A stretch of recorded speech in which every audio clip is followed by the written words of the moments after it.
ఉపవాసం ఉండి ఎప్పుడైతే ప్రార్థన చేస్తున్నారో, దైవజనుడు దహన బలర్పించి దేవుని సందులో ప్రార్థన చేస్తున్నారో, యుద్ధము చేయడానికి ఫిలిష్తీయులందరూ సర్దారులతో వచ్చేసారంతే.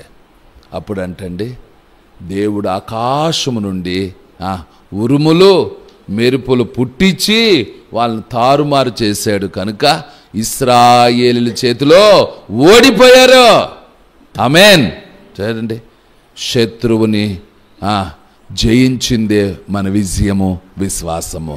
కనుక వాళ్ళు ప్రార్థన దేవుని వైపు ఎప్పుడైతే మళ్ళుకున్నారో, ఎప్పుడైతే ఉపవాసం ఉండి కన్నీరు కాచారో, ప్రార్థించారో, అద్భుతమైన విజయాన్ని వాళ్ళు చూశారు. దేవుడే జోక్యం చేసుకున్నాడు, వాళ్ళన్ని తారుమారు చేశాడు, ఇశ్రాయేలు చేతిలో ఓడిపోయారు. ఎప్పుడైతే తారుమారైపోయారో, ఇశ్రాయేలు చేతిలో ఓడిపోయారో, అప్పుడు సమూయేలు ఒక రాయి తీసుకురమ్మన్నాడు.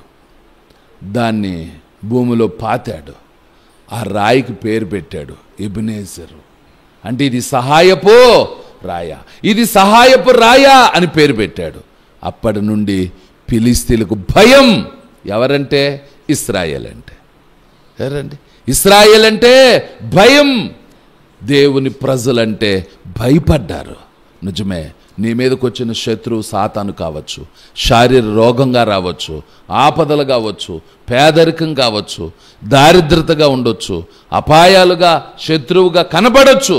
అది ఏదైనా సరే యేసు శక్తి ముందు ఏ శక్తి నిలవదు. ఆమేన్.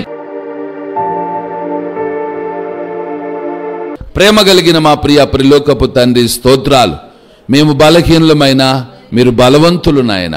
మేము వట్టివారం శక్తిహీనులము, కానీ నువ్వు గొప్ప దేవుడవు నాయన. తండ్రి, మీకు అసాధ్యమైందంటూ లేదు నాయన. ఆనాడు సమూయేలు ఇశ్రాయేలులకు చెప్పిన మాట వాళ్ళు విన్నారు. మేము మాట విన్నప్పుడు, మీ వైపు మళ్ళుకున్నప్పుడు, మా అపవిత్రతను ఒప్పుకొని మారుమనసు పొందినట్లు కృపదయచే కుటుంబాలను దీవించండి, శుభం కలిగించండి, మేలు చేసి మహిం పొందమని దీవించమని యేసు నామమున అడుగుచున్నాము తండ్రి. ఆమేన్.